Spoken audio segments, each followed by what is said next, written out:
ఎగువ ప్రాంతాల్లో కురుస్తున్న భారీ వర్షాలతోటి జూరాల ప్రాజెక్టుకు వరద ప్రవాహం కొనసాగుతుంది. పెరుగుతున్న ఇన్ఫ్లో కారణంగా అధికారులు అప్రమత్తమై ప్రాజెక్టు 26 గేట్లను ఎత్తి దిగువకు భారీగా నీటిని విడుదల చేస్తున్నారు. ప్రస్తుతం ప్రాజెక్టుకు 2,20,000 క్యూసెక్ల ఇన్ఫ్లో నమోదవుతుండగా 2,11,615 క్యూసెక్ల నీటిని అవుట్ఫ్లోగా దిగువకు వదులుతున్నారు. ఇక జూరాల ప్రాజెక్టులో ప్రస్తుత నీటి మట్టం 317.80 మీటర్లుగా ఉండగా పూర్తిస్థాయి నీటి మట్టం 318.516 మీటర్లుగా ఉంది. మరోవైపు జల విద్యుత్ కేంద్రంలోని 6 యూనిట్ల ద్వారా 234 మెగావాట్ల విద్యుత్ ఉత్పత్తి కొనసాగుతోంది.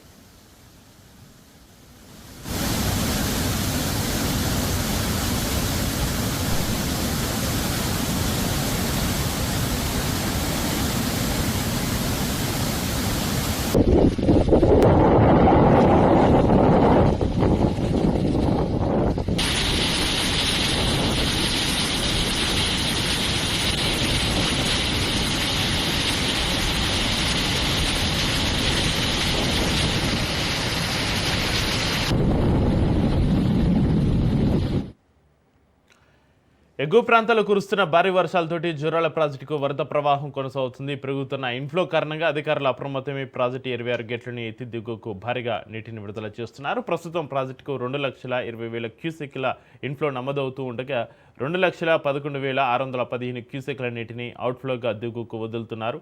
జూరాల ప్రాజెక్టులో ప్రస్తుత నీటి మట్టం 317.80 మీటర్లుగా ఉండగా పూర్తిస్థాయి నీటి మట్టం 318.516 మీటర్లుగా ఉంది. మరోవైపు జల విద్యుత్ కేంద్రంలోని 6 యూనిట్ల ద్వారా 234 మెగావాట్ల విద్యుత్ ఉత్పత్తి కొనసాగుతుంది.